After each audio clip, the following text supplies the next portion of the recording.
Good morning, everyone. Delighted to be able to record this short video. We're very sorry not to be with you during this amazing event talking about behaviour change. My name's Jo Hart. I'm a Professor of Health Professional Education at the University of Manchester in the UK, and my colleague and I work very closely with CPA. My colleague is Lucy Byrne-Davies, who's Professor of Health Psychology, and some of you will have come across us in lots of different ways, and we hope to continue working with you in the future.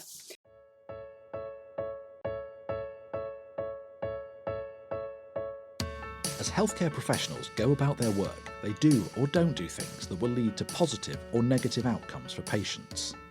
Healthcare professionals take part in training throughout their careers. Training changes the capability of healthcare professionals.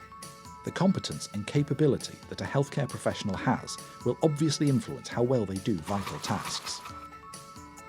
However, being competent or capable is not the whole story. Evidence suggests that just because someone can do something, it doesn't mean that they will do it. Other than capability, what else do you suppose determines whether a healthcare professional does or does not do a particular task? There are many psychological determinants of practice, and it's helpful to think of these under the umbrella terms opportunity and motivation. Opportunity is physical opportunity, having time and resources, like equipment and other people to help. But it's also social opportunity, believing that other people think that what you are doing is the right thing to do. In this context, motivation is not general energy or enthusiasm. Motivation in this context means motivation about the specific task that the healthcare professional is doing. It can be understood as automatic and reflective. Reflective motivation is a weighing up of pros and cons. For example, will the task lead to better outcomes? Is the task easy or hard? Automatic motivation is being prompted to do something. For example, by your previous behaviours or habits, or by cues in the environment. If attempts to change healthcare professional practice are to be successful, it is crucial to understand what determines behaviours.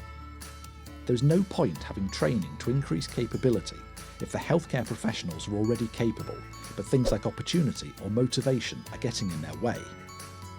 The good news is that there are techniques to help people overcome opportunity and motivation barriers, which, if added to training, could make practice change more likely.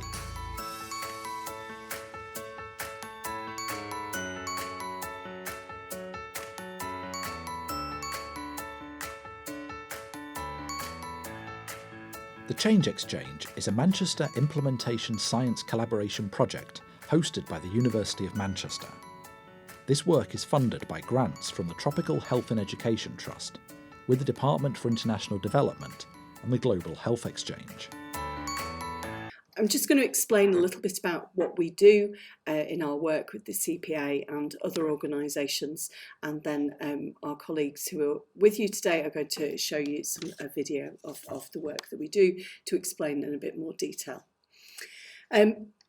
So what we do with CPA is lead on providing behaviour change expertise and support and advice, and some of that is very specific and detailed in working with specific projects, and some of it is much more general in terms of providing advice on the education and training that comes through the CPA.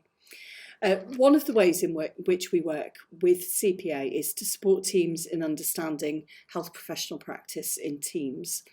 Thinking in terms of the behaviour, helping people to understand what needs to change, who needs to do what in order for change to occur, and really thinking through what the barriers and enablers are to behaviour change. The second way in which we work with CPA is helping people to learn how to have effective behaviour change conversations, and this is obviously often a really important part of behaviour change and enabling professional practice. So for example, it might be something like a nurse or a pharmacist, training them in being able to talk to doctors about prescribing antimicrobials.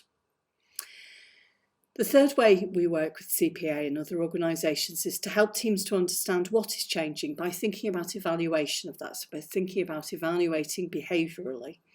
And so what the behaviours are, so thinking about specifying target behaviours and thinking about the behavioural influences, measuring all of those and measuring how things have changed.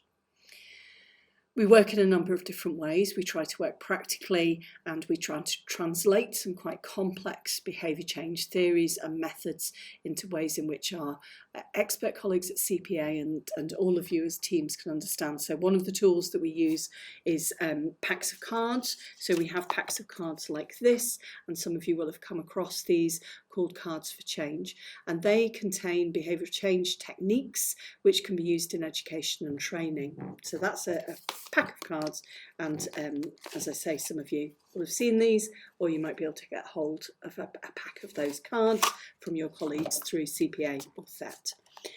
Another way in which we work is by working much more broadly with educators, and we've documented those ways of working in a book called Training to Change Practice, written by myself, Lucy Ben-Davis, and two expert colleagues, Wendy Maltinsky and Ellen Bull. And this captures the way in which, for example, you can design education and training to have that behavioural focus to try and make that practice change much more likely. We really enjoy working with CPA, and we think that CPA are absolutely amazing in terms of thinking behaviourally and thinking about those concepts of behaviour change in embedding very real and very impactful behaviour change in all of the work that they do. Thank you very much.